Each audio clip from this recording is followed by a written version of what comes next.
Great people. There are three type of great people. Some are born great, कि वो पैदा ही महान होते हैं. Some are thrust open great.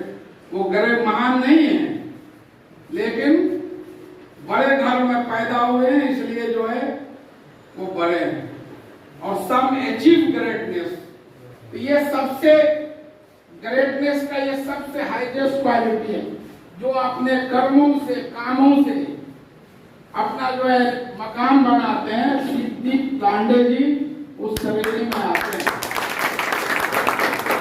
और बहुत सारे लोग मेरे बारे में पूछते रहते हैं. आप जानते हैं कि मैं 15 सालों से जनता दल यूनाइटेड में नीतीश कुमार जी से जुड़ा हुआ था और उनसे बहुत करीब था. ये बात मुझे कहने में, लेकिन उससे पहले मैं टीचर था.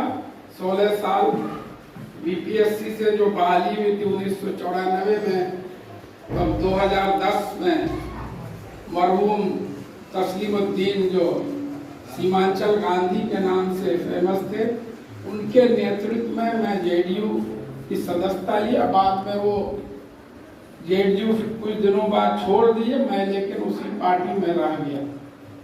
अभी जो वक्त अमेंडमेंट एक्ट पास हुआ है, ये अगस्त 2024 में पहली बार लोकसभा में पेश हुआ. तब से लेकर अब तक मैं इसका पार्टी के अंदर रह करके विरोध करता रहा.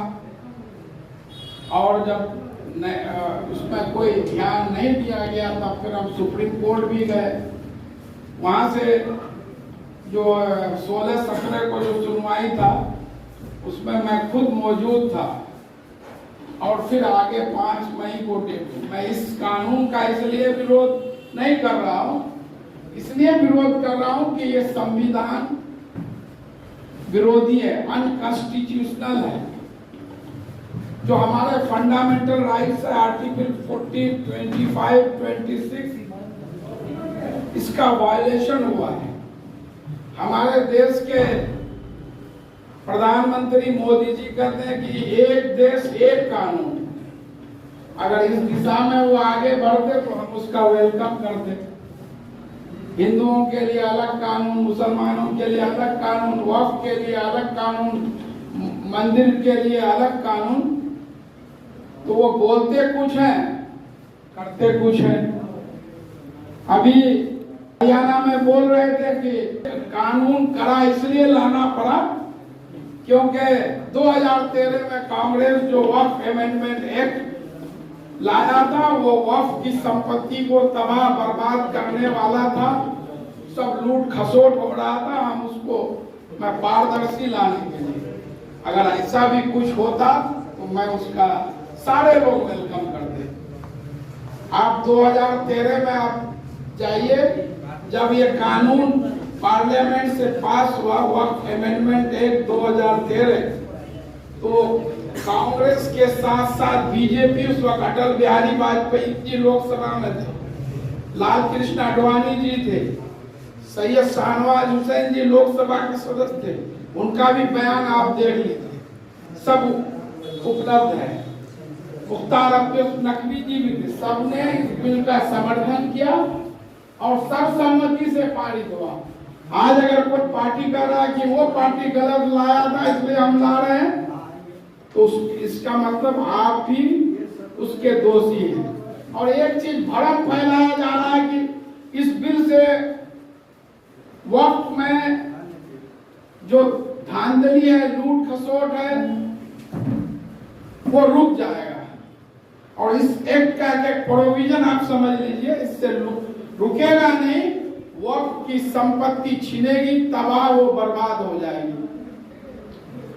आप अगर वक्फ की संपत्ति बचाने की बात करते तो पहली बार वक्फ अमेंडमेंट एक्ट 2025 में लिमिटेशन एक्ट को डाला गया है, जिसके तहत कोई भी आदमी किसी जमीन पर अवैध अगर कब्जा कर लिया है, उसको बिना न्यायालय के फैसले के आदेश के उसको कब्जा मुक्त आप नहीं कर सकते.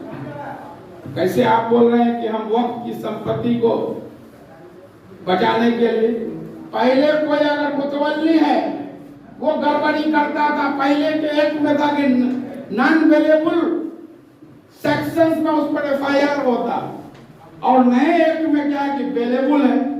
तुम धांधली करो, लूट खसोट करो, तुमको पुलिस गिरफ्तार नहीं करेगी। तो ये आप कैसे उसको बचाने का काम कर रहे हैं। उसके बाद वर्क बाय यूजर्स है। वर्क बाय यूजर्स, वर्क का कंसेप्ट प्रोफेट मोहम्मद सल्लल्लाहु अलैहि वसल्लम के वक्त से, ये कोई आज नहीं इस्लामिक कंसेप्ट है कि लोग अपनी संपत्ति लोगों के वेलफेयर के लिए अल्लाह के नाम पर जो है जो वक्फ कर देते थे। आज आप वर्क बाय यूजर्स में बोल रहे हैं कि आप रजिस्टर्ड डीड लाइए। 500 साल पहले, 400 साल पहले कोई रजिस्टर्ड डीड होता था क्या? और यही वजह है कि ये अनकॉन्स्टिट्यूशनल है।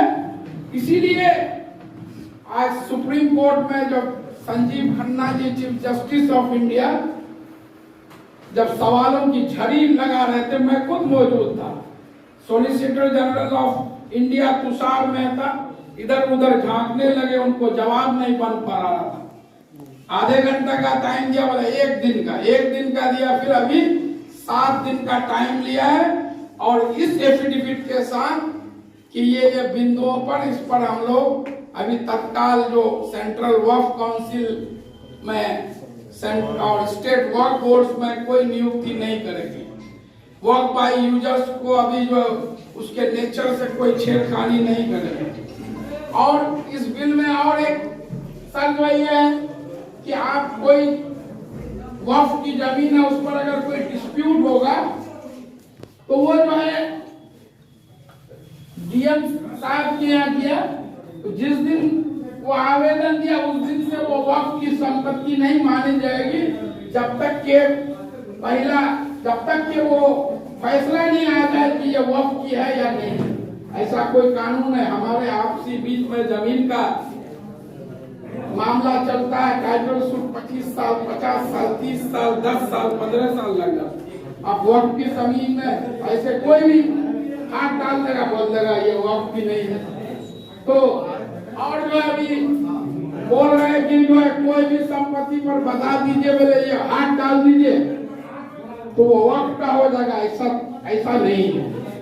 वक्फ का कानून पहले से भी बना हुआ है। आप अपनी संपत्ति वक्फ करना चाहते हैं, वक्फ बोर्ड में आप पहले एप्लीकेशन दीजिए, फिर जो है सर्वे कमिश्नर से उसकी जांच होती थी कि वाकई में इसकी जमीन चेयरमैन साहब के नाम से है नहीं है या कोई विवाद है।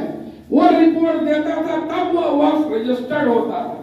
किसी के वक्फ बोर्ड के कहने से कि यह संपत्ति मेरा है, हाथ डालिए, से पार्लियामेंट में चल रहा है कि पहले का कानून में था कि ये कहां से लोग इतना झूठ बोलते हैं।